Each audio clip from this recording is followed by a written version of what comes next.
resurrected the idea again about what if we go back to what the original idea was, a book.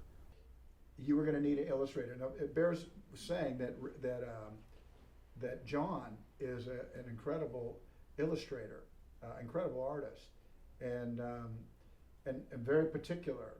So the eye of the needle of who would have to get through Jon in order to head up the illustration department, because what was going to, the amount of, how many drawings are we talking about that ended up in the book?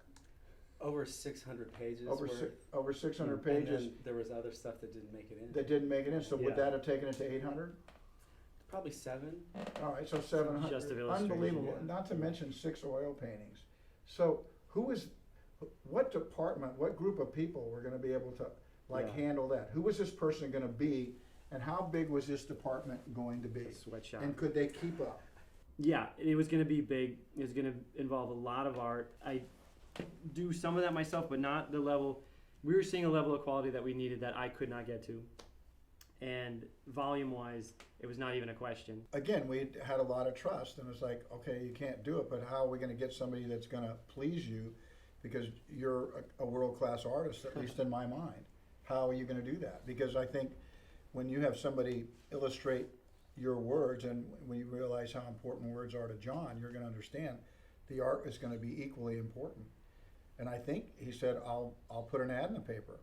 I thought, man, we are a garage outfit. Yeah. We're going to put an ad in the paper. Yeah. Oh. And he goes, yeah, that's how you do things. So you did, right? You put an ad in the paper. And you went home and told your wife you had a job. Yeah. This book is never going to try to act like it's some found artifact, but it really, every single detail of it is geared to feel like one of those old adventure books or the sort of old-fashioned storytelling that's brought up into a kind of a modern voice. But Winsor McCay captured all of that for me. It just seemed like the man for the job. And since he's not available these days, we needed someone who could do his best Winsor McCay impression. At least as a departure point. At least as you just kind of tell people what the flavor of the project was, and without going into too much detail. I felt like that name put a pretty good focus on what we wanted. When I saw the ad on Craigslist, I mean, that jumped out at me because I love Winsor McCay. Yeah. And to me, he was more formative. That was something that I had seen him in childhood and loved his work. And it's not something fashionable either. You don't really see that kind of work. I was waiting on another graphic novel project that had been pushed back. So I responded to this ad thinking, number one, it was probably bogus, because who wants something that looks like this With this your artist, hero, Winsor McCay. Yeah, that looks like this artist that nobody's nowadays really has heard of. So I answered the ad and sent my portfolio, and Jon, you should probably take it from here. You got my portfolio. Yeah, I really didn't think that much of it. No, it was obviously blown away by the quality of the work, but the range of the work. And having a background in illustration and art direction shows me how much I don't know, and I can at least appreciate somebody who's very, very good very quickly. I can get that sense very quickly. We auditioned, I think, about 5 people. I sent out a script of a number of scenes, and said pick one. And Rick, as is his nature, was asking probably 10 times more questions than anybody else who's then in the running. By the time I looked at the 5 artist pages that came in, one was so clearly beyond the others. I never envisioned someone taking responsibility as much as you did, but I needed someone who could kind of run with it himself, develop his own idea. Because otherwise then it becomes me just guiding your hand on the page, and that doesn't serve anybody.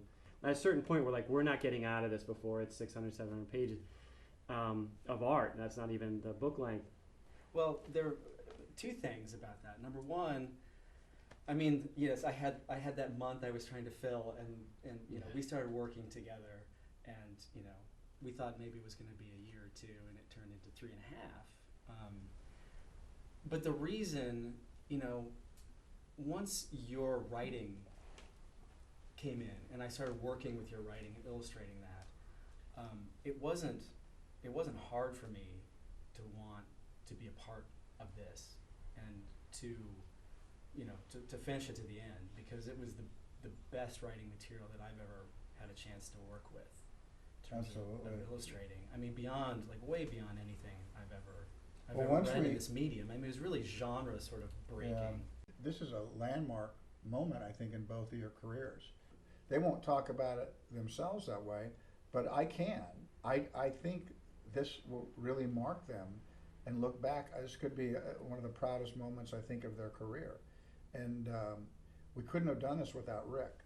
And I don't think Jon would have been happy with anybody but Rick.